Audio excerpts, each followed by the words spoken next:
It is now October, which means there are some tasks that we could be doing in our garden to set our gardens up for success in the spring.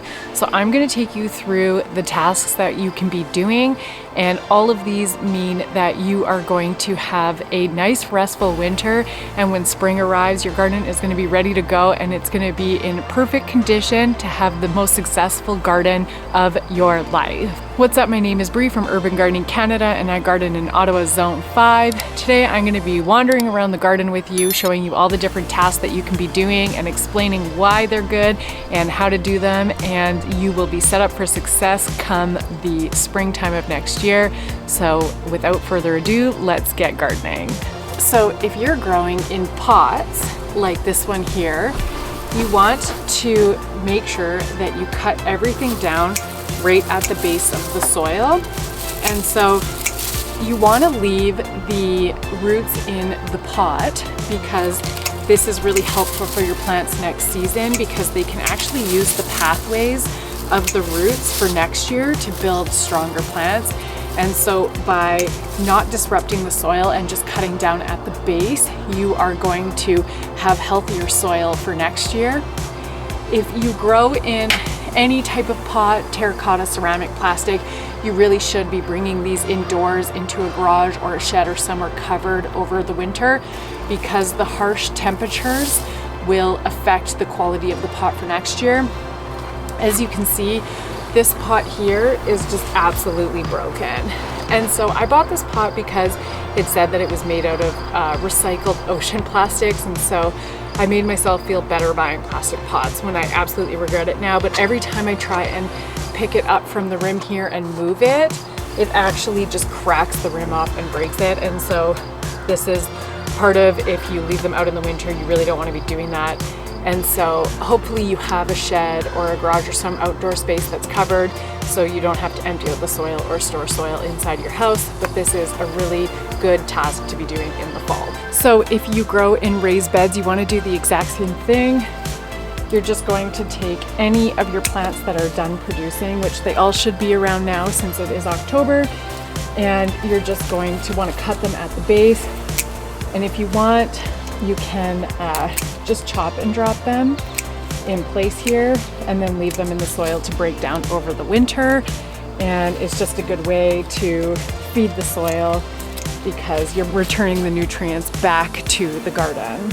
So you can top up your raised beds because they sink every single year, and you can top them up with some quality compost in the fall, so that way you have a better spring. But I don't have any access to any right now, and I prefer to buy mine in bulk one time in the springtime. And so I am actually just going to use the grass clippings from mowing the lawn on my garden as mulch. As long as your garden, your grass isn't treated with any type of chemicals, this makes for a really great mulch, because grass is full of nutrients. And so I am going to apply this really thickly in the garden, a couple inches deep, so that way it will break down over the winter. It'll keep my soil warm, and come springtime, all of the nutrients that came from the grass are now going to be in my soil. And then I am going to actually put the new garden soil on top of this, so that way it'll be in between the two soils and it'll continue to break down and provide nutrients back into the garden. Okay, so the next thing that you can do is collect leaves to use them as mulch, but I don't have a tree in my backyard that loses leaves, and so I have a bucket and a rake with me, and we are going to rake up the street where the neighbors' leaves have fallen all over the street here. And I might even ask them if I can rake their garden for them at some point. So we're gonna go rake the road. Come with.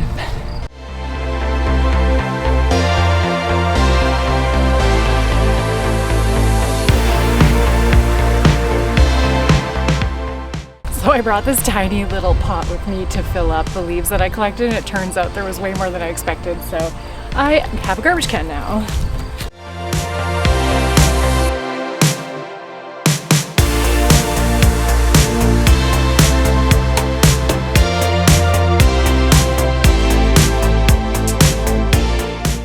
So there's a couple options of what you can do with your leaves now. The first is that you can actually build a little tube out of chicken wire. So you just build a vertical tube and then you can put all of your leaves into that and let them slowly decompose into leaf mold. And this also allows insects to go in there and hibernate during the winter, or you can put them over your garden like mulch. And for me, these are really small leaves, and so I can put them on whole. But if you have something like a maple tree that gives you really big leaves, I would recommend either you can put them on whole or you can run over them with a lawnmower to make them smaller. So I'm out of breath from raking, but let's go put this on the garden. So even though it's October, we've been in a heat wave here in Ottawa, and so I haven't pulled out a lot of my plants because I'm being greedy and I'm trying to get the last of any type of harvest that I can get out of anything, which is why I'm in shorts and a t-shirt, even though it's supposed to be cold. And so that's why you still see my plants up here, because I am just trying to get every last fruit out of here. So with your leaves, all you have to do is just dump them in the garden.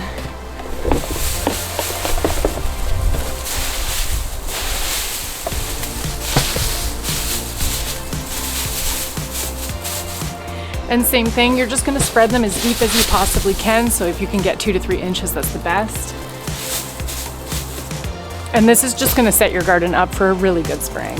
So next on the list is planting your garlic. So this is a music variety. It's a nice, really big one. And so I have a video on how to plant garlic, so I'll link it right here for you. And that is what you need to be doing before your soil freeze is over. And if you like to grow spring flowers like tulips, hyacinths, or daffodils, now's the time you want to be planting those as well. So it sets you up for a beautiful spring garden full of blooms. Okay, and then the final task is to prune any type of fruit tree or fruit bush, as well as living hedges. So if you haven't gotten to it already and you're like me and your property is surrounded by cedar trees, now is the right time to be pruning them into shape.